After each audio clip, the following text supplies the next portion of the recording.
What's going on, beautiful people? Welcome to another episode. I'm glad you're here. The title of today's episode is going to be called Burnt Out, but Still Building. And as always, I have to give my opening prayer because without the Lord, my Father, and Jesus Christ's love, I would not be here and be able to present this to you. So, Lord, thank you for another day. Thank you for another breath, and thank you for the opportunity to become better than I was yesterday. I pray for the person listening to this who is tired, overwhelmed, stressed thin, and trying to hold everything together.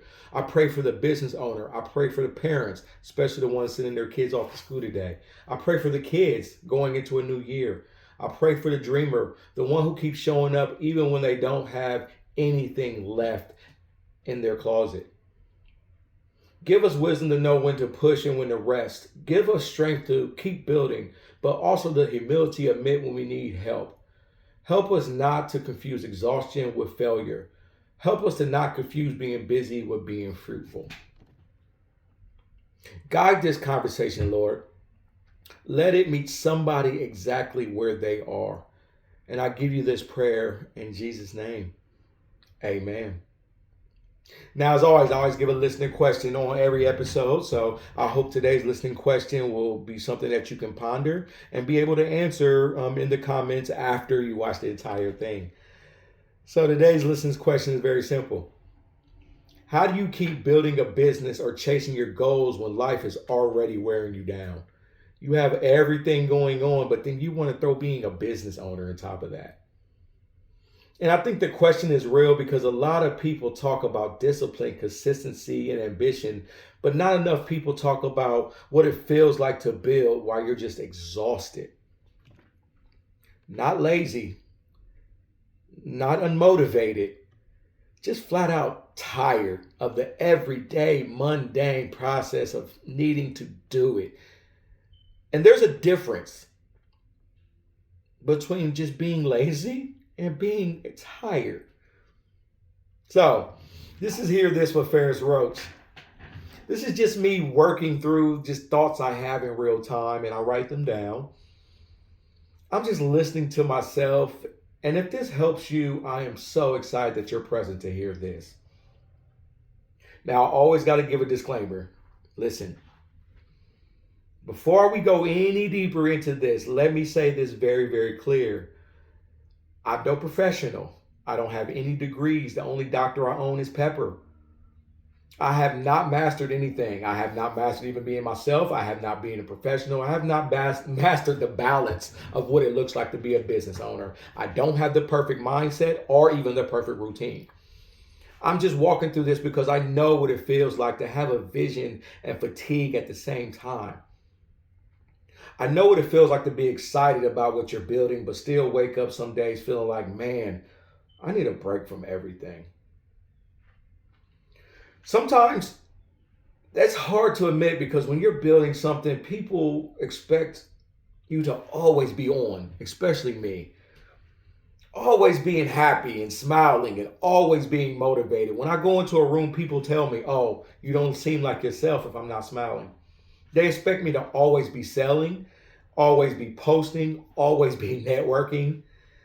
I'm always trying to improve, but that's also expected out of me. And I'm always thinking about my next move. But the truth is, some days I'm just trying not to quit, just give up. And it's okay if you're just tired.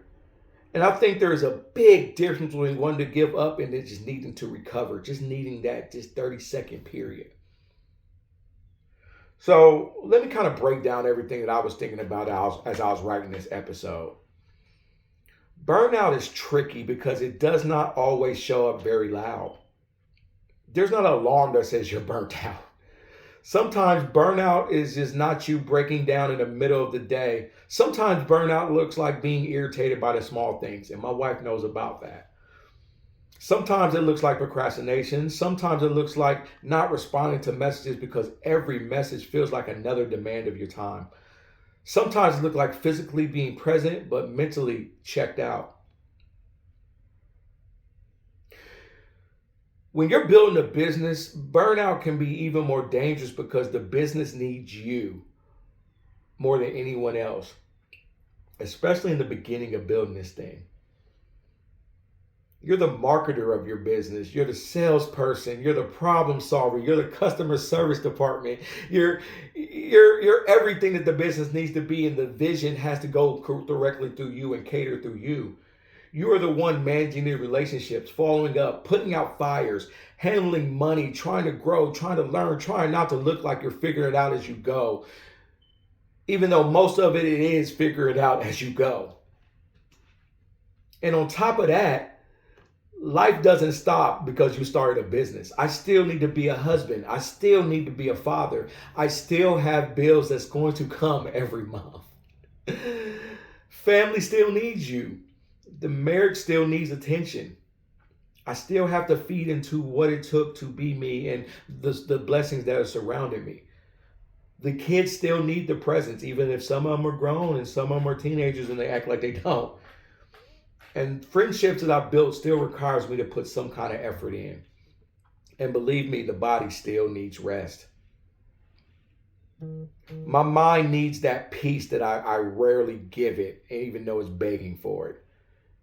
And sometimes you're trying to build a business in the middle of real life, not outside of it.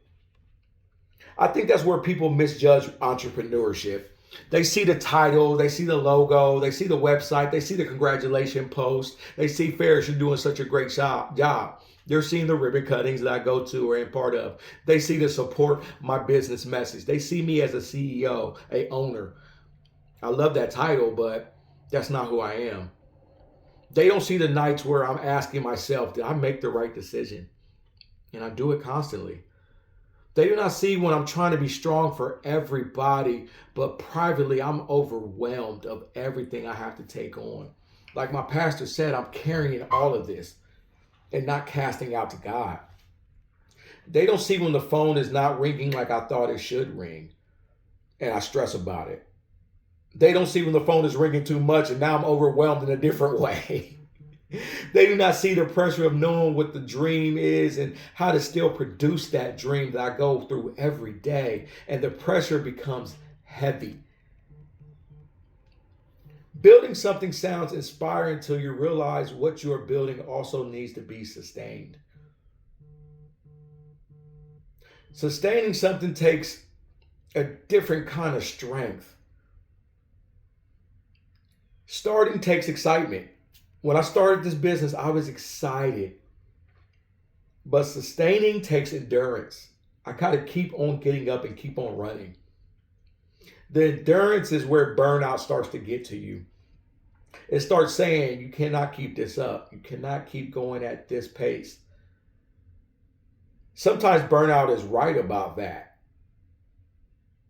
Not because you are not capable of doing it, because we started this because we knew we had the capabilities of being great. But it's because the way you're carrying it is not sustainable. And that's the part I've been really thinking about, and that's the part why I decided to write this episode on burnout. Sometimes the issue is not about the dream.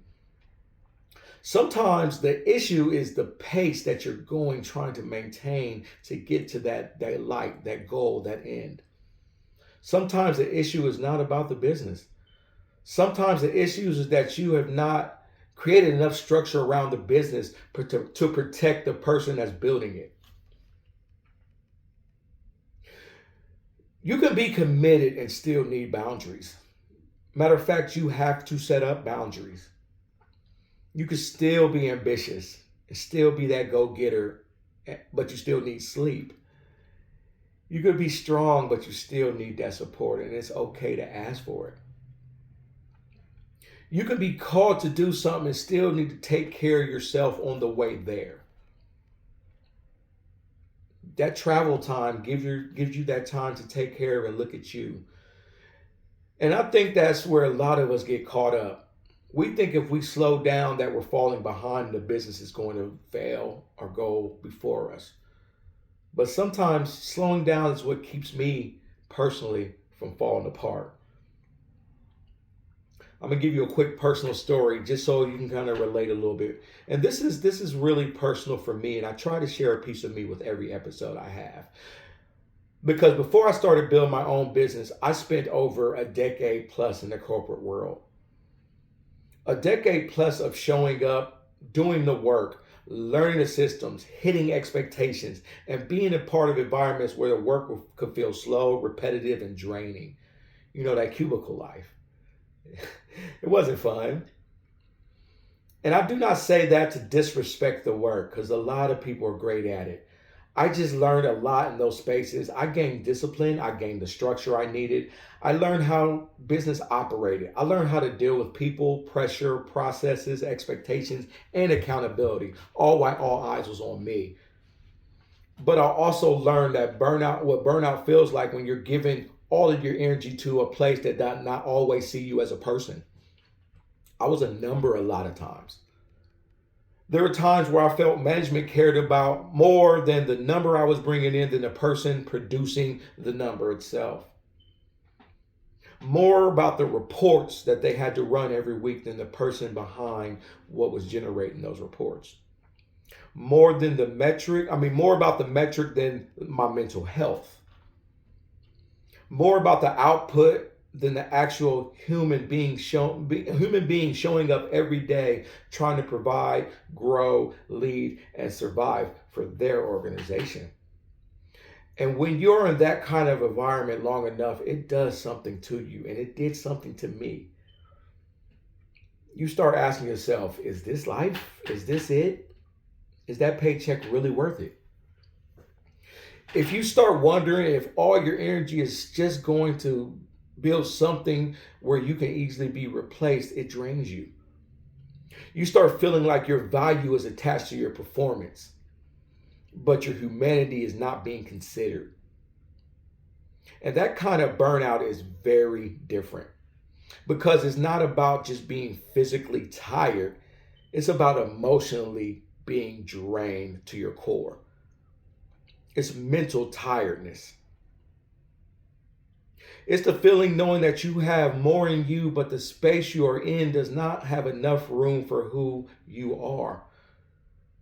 I remember feeling like I was doing the same slow, repetitive work over and over again while also dealing with leadership that wanted results, but didn't always care about the person carrying the weight of those results. And I carried that for years, almost 15 years plus. I was carrying that on. But eventually that frustration turned into a fire, inferno, if you would. Because sometimes the way you are treated in certain rooms becomes the reason you decide to build your own room. That corporate experience lit something in me. I got tired of feeling sad for myself in that cubicle as I stared at that room. Or I got tired of being in that office and looking at those same four walls. It made me realize that I didn't just want to work for somebody else's vision forever. I wanted to build something where people mattered. I wanted to create something where excellence mattered, but people mattered too. Where performance mattered, but dignity mattered too. Where numbers mattered, but not more than the human beings who created them. That's the part of what pushed me into being an entrepreneur. Not just the desire to make money. And I'm not going to lie, I want to make a good amount of money. But that's not where my fire lied.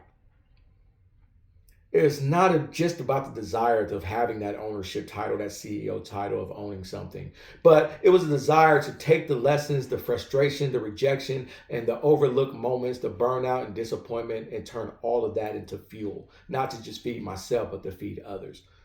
Because sometimes your business is just not born from opportunity. Sometimes it's born from what you survived. And I feel after being in the corporate world as long as I became a survivor. Sometimes it's born from being tired of being treated like just a number. Sometimes it's born from knowing there has to be a better way. And I really truly think that's where burnout can be complicated when you start your own business. Because on one hand, you left a situation that drained you, But on the other hand, now you're building something that requires more from you, which also will drain you. The difference is now the sacrifice has a meaning, a true goal, a true vision, and it sometimes feels God sent. The long days are attached to ownership, but now the pressure is connected to purpose. And that's my gift. It's connect the pressure to the purpose. And it's not just about helping someone else build their dream. It's about building something for my family, for the future, for my community, and for my legacy. But even then, you still have to be careful. Because if you're not intentional, you can leave corporate burnout and create entrepreneurial burnout. And that is a part nobody talks about enough. You can leave a job where you're treated like a machine and start treating yourself with the same way in your own business. You can leave a place that only cared about numbers, but then become so focused on revenue, growth, leads, calls, results that you forget to care for yourself. So for me, the lesson is just not I left corporate to start my own business. The lesson is I left corporate and now I have to make sure I do not recreate the same unhealthy patterns in life. Because I know what it feels like to be reduced to output. I know what it feels like to be measured and not fully seen. I know what it feels like to be tired from work that does not feed your purpose.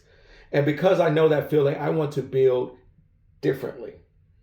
I want to lead differently. I want to treat people differently. I want to build something where success does not require losing myself. That is the fire I used from that story. Not revenge, not bitterness. Fuel. Fuel to say, I'm going to take everything I learned, everything I endured, everything that frustrated me, and I'm going to use it to build something much, much better. And that's why I say burnout is not always the end. Sometimes burnout is a signal. Sometimes burnout is your spirit telling you were made for more than this. Sometimes burnout forces you to stop accepting environments that keep draining you. And sometimes burnout becomes the beginning of a new level of courage. Because you have to learn to listen before it breaks you. Perspective and insight. So when I talk about burnout, I'm not talking about from a textbook. I'm not talking about from experience. I know what it feels like to keep showing up when your heart is not in the environment anymore because you have to. I know what it feels like to be tired of doing work that feels repetitive and also feeling like the people above only see the numbers. I also know what it feels like to take the same pressure and say, I'm going to build something on my own. But now as a business owner, I have to remind myself that the goal is just not to escape one kind of burnout and create another. The goal is to build wisdom. The goal is to build with purpose. The goal is to build a way that profits the person doing the building. The one thing I'm learning is that burnout does not always mean you're doing the wrong thing. Sometimes burnout means you're doing the right thing the wrong way. You may be building the right business, pursuing the right vision, chasing the right goal, but doing it with no rhythm, no rest, or no delegation, no clear priorities, and no room to breathe. And eventually, even a good thing becomes heavy if you carry it incorrectly. And that's very true in business. That's true in relationships. That's true in leadership. That's true in life. A blessing can start to feel like a burden when you never pause long enough to remember why you wanted it in the first place. And then it can be a scary place to be because if you are not careful, burnout will make you reset the very thing you prayed for. Nobody wants to start over their prayers. You pray for opportunity, but now opportunity feels like pressure. You pray for growth, but now growth feels like chaos. You pray for people to trust you, and now everybody needing you feels like too much. You prayed for open doors, but now you are standing in the hallway tired. And maybe the answer is not to close every door. Maybe the answer is to start walking through every door because it opened. That is something that's something I've really been sitting with. Every opportunity is not an assignment. Every request is not your responsibility, and every urgent thing is not that important to your life. Every person who has access to you does not need unlimited access to you. That matters because burnout is not always caused by doing too much bad stuff. Sometimes burnout is caused by saying yes to too many good things. Good meetings, good events, good ideas, good people, good opportunities. But even if you say yes to everything, eventually you're saying no to yourself. And when you keep saying no to yourself, your body, your mind will eventually be forced to pause. So I think building a business is learning how to build life that can hold the business. Because what is the point of building something successful if you lose your peace in the process? What is the point of building something successful if you lose your peace in the process? What is the point of chasing freedom if the chase makes you feel trapped? What is the point of creating a legacy if you're too burnt out to enjoy the people you're building it for? And that's just not saying don't do the hard work. I believe in hard work. I believe in sacrifice. I believe in discipline. I believe in showing up when you do not feel like it. Waking up and going to the gym even though your body wants to sleep. But I also believe there's a difference between sacrifice and self-neglect. Sacrifice says I'm giving up something for a greater purpose. Self-neglect saying I do not matter as long as the goal gets done. And the second one is dangerous because you do matter. The person building the business matters. The person carrying the dream matters. The person answering the call, sending the emails, taking the task on, playing it through the pressure and still showing up with a smile matters. You cannot keep treating yourself like the least important part of your own vision. Real life connection and real life burnout can show up in simple moments. You get home and instead of being present, you're mentally still at work. You sit with your family, and your mind is running through invoices, following up, missed calls, missed leads, expenses, next steps for the next day. You know when your energy has changed and you know when the dream is starting to take more than you realize. That's why this conversation is important, because burnout does not just affect your productivity, it affects your presence. I am healthy while I'm making progress, and I'm becoming better or just busier. Either you pause intentionally or your life will eventually pause you. So here's my reflection question.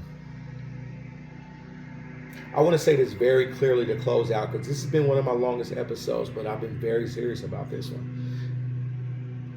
You are weak because you need rest. You are not failing because you feel overwhelmed. You are not ungrateful because the thing you prayed for is also stretching you. You are human. You are being human means you have limits. The goal is not to ignore these limits. The goal is to build the wisdom around them.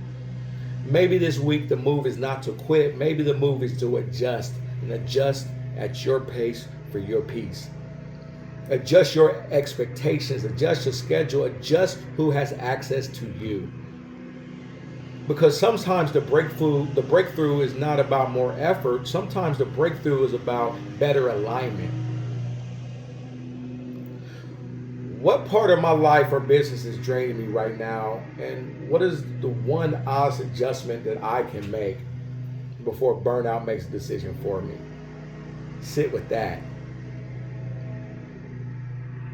All right. This was a long one, and I really appreciate you taking the time to listen to it. And like I said, this is just me thinking through my thoughts. This is just me in real time trying to give the best advice I can based on what I've experienced. And if this spoke to you, please share it with somebody else or keep it. Either way, I'm just glad that you were present to hear this. Until next time, y'all. Peace.